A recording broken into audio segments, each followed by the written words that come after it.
Hi అండి, నేను Shekhar, ground water investigator కలండి. ఈ బోర్ పాయింట్ వచ్చేసి పుల్లగుమ్మి గ్రామం, వెల్లుర్తి మండలం, కర్నూలు జిల్లా అండి. ఇది చాలా టిపికల్ సర్వే అండి నాకు ఇది. ఎందుకంటే వీళ్ళకి 3 ఎకరాలు అండి. 2 ఎకరాల్లో ఆల్రెడీ బోర్ వేశారు, నీళ్లు పడ్డాయి. కాకపోతే ఆ నీళ్ళు పోయేసరికి వాళ్ళు ఏం చేశారంటే లోకల్ ఉన్న వాళ్ళని సంప్రదిస్తే అదే బోర్ చుట్టే వేశారు, ఫెయిల్ అయింది. నెక్స్ట్ ఇది ఇంకొక పక్కనే వాళ్ళకి ఆనుకునే పొలం అండి. వీళ్ళు కూడా ఇక్కడ కూడా బోర్ వేశారు, అన్నీ ఫెయిల్ అనమాట. నేను అక్కడ వచ్చే రీడింగ్, ఇక్కడ ఒక రీడింగ్ అంతా క్రాస్ చెక్ చేసి ఇది ఒక పాయింట్ సజెస్ట్ చేశానండి.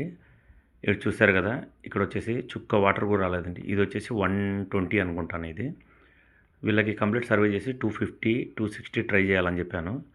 ఇది వచ్చేసి 240 అండి. ఇక్కడ రన్నింగ్లో అంటే ఈ బోర్ డ్రిల్ చేసే వాళ్ళు కూడా వాటర్ పోసి మరీ డ్రిల్ చేశారనమాట. ఈడంతా వెల్లుర్తి కానీ పుల్లగుమ్మి కానీ చాలా టిపికల్ అండి. ఒకసారి దొరులు పడినప్పుడు డ్రిల్లింగ్ జరగదు. ఈ మాదిరిగా కంప్లీట్ చేసి వేసారు. మొత్తానికి అక్కడ సక్సెస్ అయ్యింది. అదిగోండి టెంకాయ కొట్టారు. ఇక్కడ వాటర్ వచ్చిందనమాట, పైప్కి తడి అనమాట. నేను అదే చెప్తానమాట, డ్రిల్లింగ్లో వాటర్ రాకపోయినా మనం పైప్ లైన్ తీసేటప్పుడు దాన్ని కేర్ఫుల్గా చెక్ చేసుకోవాలన్నమాట.